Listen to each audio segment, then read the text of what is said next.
مسیح یسوع کی بابرکت فتح مند اور جلالی نام میں آپ سبوں کی سلامتی ہو۔ عزیزو، خداوند آپ سب کے ساتھ ہو، خداوند آپ سب کو برکت دے، آمین۔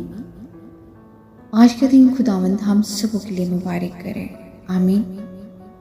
آئیے عزیزو، آج صبح ہم کلام مقدس میں سے پڑھیں گے عبرانیوں کے نام پولس رسول کا خط، اس کا 3 باب۔ آئے بھائیو، خبردار، تم میں سے کسی کا ایسا برا اور بے ایمان دل نہ ہو جو زندہ خدا سے پھر جائے، بلکہ جس روز تک آج کا دن کہا جاتا ہے ہر روز آپس میں نصیحت کیا کرو،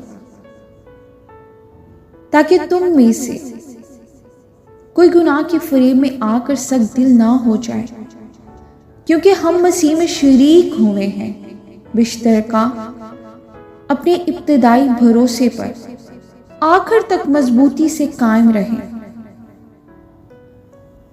چنانچہ کہا جاتا ہے کہ اگر آج تم اس کی آواز سنو تو اپنے دلوں کو سخت نہ کرو، جس طرح کی غصہ دلانے کے وقت کیا تھا۔ کن لوگوں نے آواز سن کر غصہ دلایا؟ کیا ان سب نے نہیں جو موسیٰ کے وسیلہ سے مصر سے نکلے تھے؟ اور وہ کن لوگوں سے 40 برس تک ناراض رہا؟ کیا ان سے نہیں جنہوں نے گناہ کیا اور ان کی لاشیں بیابان میں پڑی رہی؟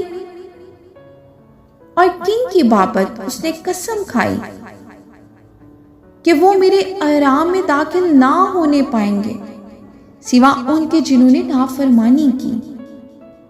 غرض ہم دیکھتے ہیں کہ وہ بے ایمانی کے سبب سے داخل نہ ہو سکے، آمین۔ خداوند کے زندہ پاک کلام کے پڑھے اور سنے جانے میں اس کی برکت ہو۔ خداوند کا شکر ہو۔